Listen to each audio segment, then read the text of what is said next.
hari ini ibu-ibu? Baik? Sehat? Sehat dong. Apalagi di hari yang cerah ini kan? Iya. Jadi Ibu Nasyirah hadir? Hadir ya hari ini? Alhamdulillah Ibu. Kemarin Ibu minta izin karena Ibu mencret ya kan?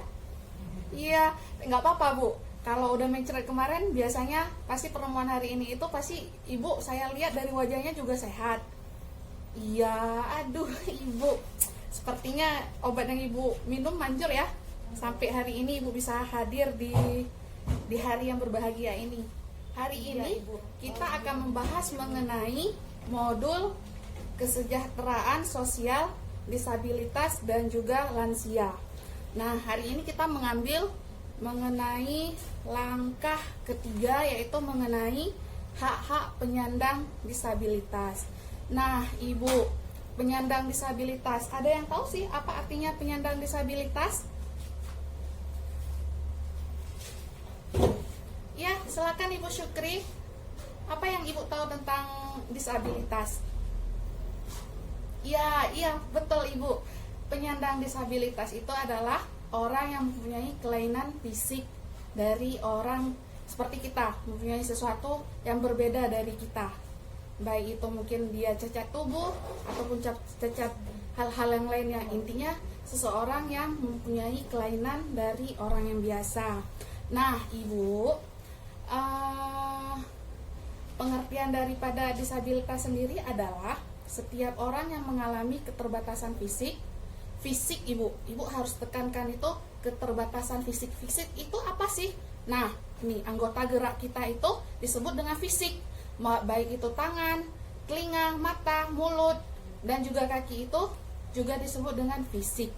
Nah, yang kedua itu mengalami keterbatasan intelektual. Intelektual itu apa sih? Cara berpikir Ibu. Yang ketiga itu mempunyai keterbatasan mental. Nah, mental itu gimana sih maksud mental itu? Mental itu sesuatu yang ada di dalam diri dia. Cara dia berpikir, psikis, rohania. Nah, dan sensorik dalam jangka waktu lama yang dalam berinteraksi dengan lingkungan dapat mengalami hambatan dan juga kesulitan untuk berpartisipasi secara penuh dan efektif dengan warga negara lainnya berdasarkan kesamaan hak. Nah, yang tadi saya bacakan itu pengertian disabilitas menurut Undang-Undang Nomor 8 Tahun 2016. Nah, secara singkat sih Ibu, penyandang disabilitas itu adalah yang mempunyai keterbatasan, baik itu keterbatasan fisik, psikis, sensorik, dan juga keterbatasan intelektual. Ibu bisa mengingat seperti itu aja Ibu singkatnya ya. Baik Ibu. Nah, sebelum kita mulai di langkah selanjutnya, kita berikan tepuk tangan dulu untuk Ibu Syukriyah. Terima kasih Ibu Syukriyah. Baik. Selanjutnya di sini di langkah ini ada permainan loh Ibu. Permainannya itu mengenai boleh. Jadi kita ini saya bagikan kertas dan juga spidol ya Ibu. Iya. Nah, di sini dijelaskan di dalam permainan ini Ibu-ibu harus menuliskan berdasarkan apa yang saya tanyakan. Bisa Ibu? Bisa? Oke, bisa dong. Nah, jadi sekarang saya akan menanyakan. Nah, dengar baik-baik. Dengarkan baik-baik pertanyaan saya, kemudian Ibu bisa menuliskan jawabannya di kertas yang tadi sudah saya bagikan kepada Ibu ya. Iya, oke. Nah, jadi dengar Ibu baik-baik. Ini loh pertanyaannya. Saya sebutkan makanan kesukaan ibu-ibu. Oke. Apa sih yang Ibu dapatkan dan Ibu pelajarin dari permainan ini? Ayo. Siapa yang mau bicara? Ya, Ibu Aminah. Tadi angkat tangan ya? Oh, tadi di pojok sebelah kanan saya juga ada yang angkat tangan. Ibu Siti. Saya tanya sama Ibu Aminah aja dulu ya Bu ya? Iya. Jadi Ibu Aminah gimana Ibu? Kira-kira apa sih yang kita pelajarin dari permainan tadi? Benar Ibu. Jadi ayo coba kita kasih tepuk tangan untuk Ibu Aminah. Iya Ibu, terima kasih Ibu atas jawabannya. Nah betul Ibu. Pelajaran yang bisa kita ambil dari permainan ini adalah pasti setiap orang itu mempunyai perbedaan. Baik itu seperti yang tadi itu kan pertanyaannya mengenai makanan kesukaan masing-masing, ya kan? Iya. Jadi Ibu ini ada 20 orang pasti makanan kesukaannya itu pasti beda-beda ya kan? Iya. Nah, itu tadi saya lihat tuh ada tuh yang suka makan ayam goreng ada 5 orang tuh. Tuh di sana di pojok sana saya lihat tuh ada yang suka seblak tuh 10 orang tuh. Sepertinya di sini makanannya seblak semua ya. Iya. Nah, jadi seperti yang kita dapat pelajari di sini dari permainan ini, masing-masing dari kita itu pasti mempunyai perbedaan. Dalam setiap pribadi itu pasti ada perbedaan. Nah, begini juga kita bisa mengaplikasikan di penyandang disabilitas ini. Jadi memang ada perbedaan-perbedaan yang ada. Diri kita ini memang sempurna, tapi pasti ada orang lain. Gimana kalau kita ini semuanya sama? Nggak seru ya? Iya, nggak seru kalau sama semua, pemikiran orang sama semua. Jadi sepertinya tidak ada tantangan di dalam hidup kita. Makanya meskipun ada perbedaan di dalam diri kita, tetap kita harus menghargainya, gitu Ibu ya. Oke, jadi saya simpulkan di sini bahwa penyandang disabilitas merupakan bentuk keragaman manusia, dan juga penyandang disabilitas itu memiliki hak yang sama dengan orang-orang yang lain karena dia juga merupakan warga negara. Kita tinggal di mana Ibu? Indonesia. Nah, penyandang disabilitas ini juga mempunyai hak sebagai warga negara Indonesia. Begitu Ibu ya? Ya, baik Ibu. Kalau sampai di sini kira-kira sudah paham. Jadi di sini saya akan membacakan beberapa pernyataan-pernyataan. Jadi Ibu di sini di sebelah kiri saya sudah saya letakkan tanda palang ya Bu. Nah, di sebelah kiri saya ini tanda palang. Kalau Ibu tidak setuju dengan pernyataan yang saya bacakan ini, Ibu bisa pergi ke sebelah kiri saya ya. Oke, nah kalau Ibu memang setuju dengan pernyataan yang saya sebutkan, silahkan Ibu ke tanda centang ini, ada di sebelah kanan saya. Oke Ibu, jadi sebelah kiri saya Ibu tidak setuju. Kalau sebelah kiri saya Ibu setuju dengan pernyataan saya. Oke, baik Ibu, jadi kita mulai ya permainan hari ini. Ibu dengarkan apa yang akan saya bacakan pernyataannya.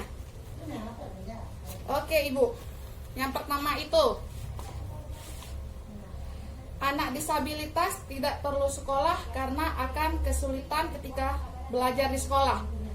Benar atau salah? Ayo Ibu, siapa yang mau ke kiri saya, siapa yang mau ke kanan saya? Oke, nah yang kedua, penyandang disabilitas harus cukup gizinya. Pernyataan saya salah apa benar?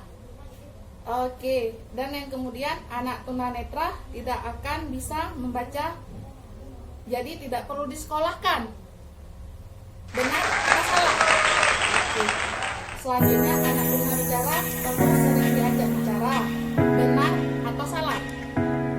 Dan yang terakhir itu penyandang disabilitas tidak akan bisa mengikuti kegiatan-kegiatan di lingkungan rumah seperti Karang Taruna dan juga pengajian.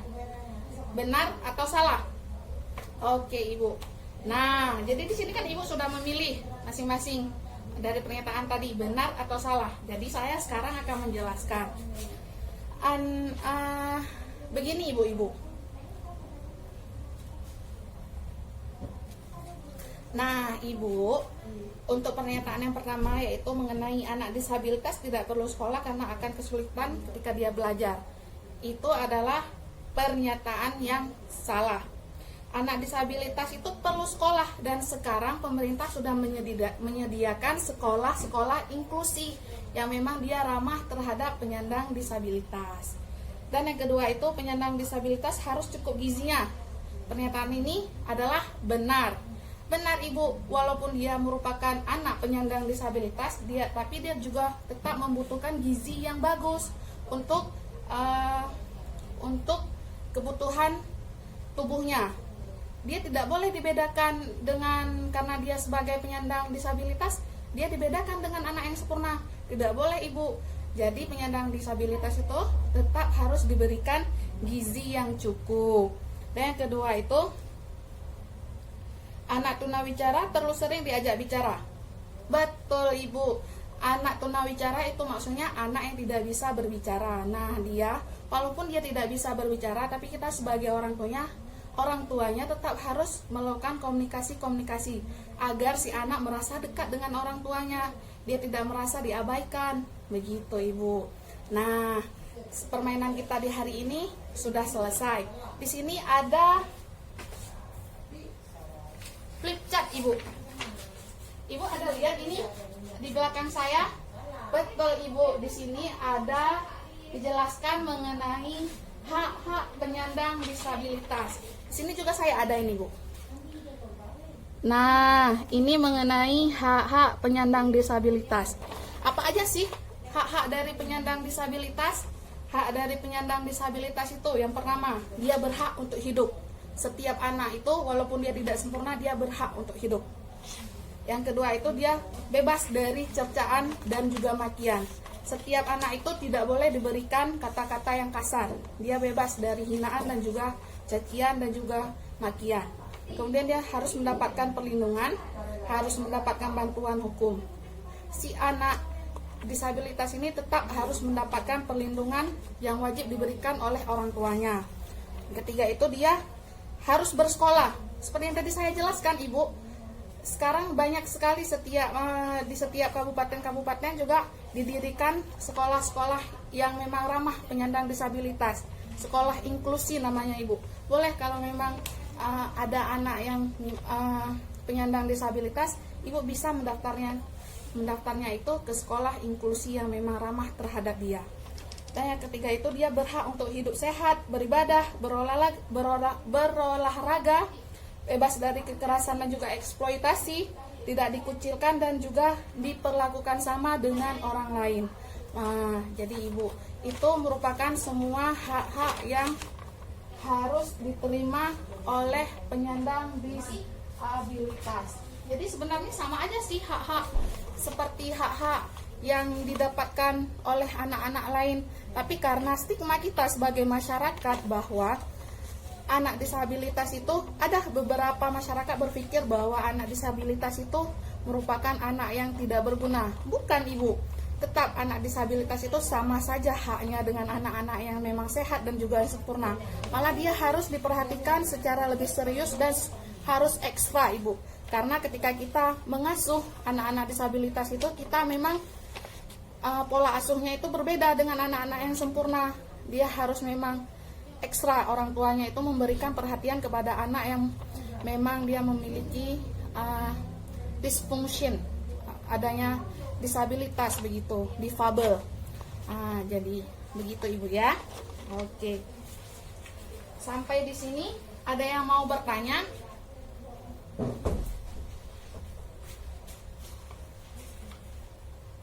Oh, menambahkan Ibu ya?